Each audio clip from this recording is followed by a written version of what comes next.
Magandang gabi po sa inyong lahat mga guys at sa ating mga subscriber.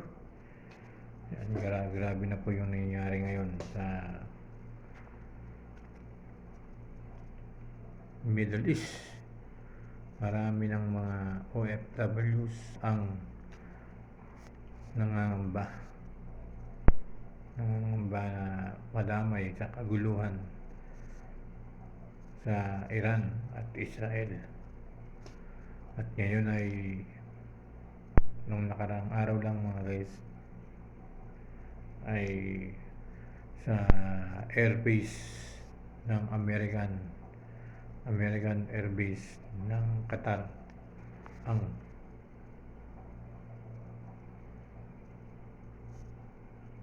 niliparan ng missile na nagmumula sa Iran. Doon nga yung mga tao ron mga guys, yung mga OFW ron ay nabigla kasi hindi po nila inaasahan na magkakaroon ng pag-atake ng mga missile na nagmumula sa Iran, bansang Iran. Pero ang sabi ng Iran ay nagsabi muna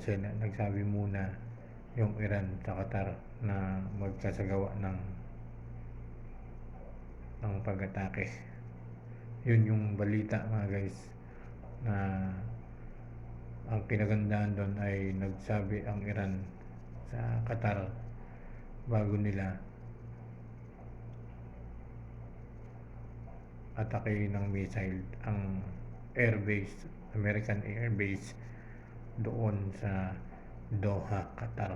At yung mga Pilipino nga doon mga guys, mga OFW ay nangamba at marami ang nabigla sa pangyayari na yun.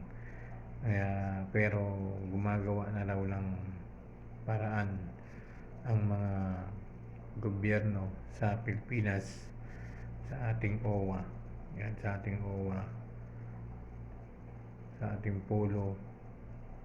polo dyan sa Qatar, saan mang lugar dito sa Middle East. At inaabisuhan nga yung mga OFW na maging mapagmatsyag at maging masubaybay sa mga nangyayari para mabigyan ng full support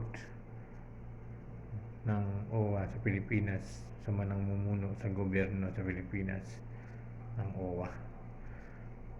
At nagkaroon nga mga guys ng repatriation o voluntary na pag-uwi o pagpapauwi sa mga OFW. At doon yung mga guys ay nangako naman sila na magbibigay ng 150,000 kada OFW na uuwi sa Pilipinas, sa mga magbo-voluntary na umuwi sa Pilipinas at makaiwas sa mga kaguluhan sa Israel, Iran at sa buong Middle East. Na kahit nga pati Saudi ay may mga tumatawag na sa kanila ng mga OFW na gustong umuwi. Yan, di ba? Napakaganda ng OWA. Talagang inaasikaso nila yung mga OFW, lahat ng OFW inaasikaso nila. Kaya maraming salamat sa mga namumuno. At yun nga mga guys, nakakagulat na mga guys, kasi ang ipinangako ni President Trump ng Amerika ay bibigyan ng 2 linggo na pag-iisipan kung sasali sila kung tutulong sila sa Israel na gantihan yung Iran. Pero parang hindi na yata napaghintay si President Trump ng Amerika. At 2 araw pa lang nakakaraan, 2 araw pa lang ay parang hindi na umabot ang 2 weeks. Kaya nakakalungkot, diba?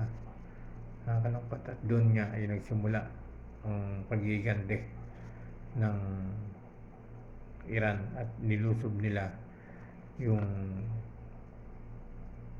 airbase airbase ng American doon sa Doha, Qatar. At yun nga mga guys, nagulantang yung mga OFW, nagulat sa pangyayari na yun. Maraming salamat po. Ayun,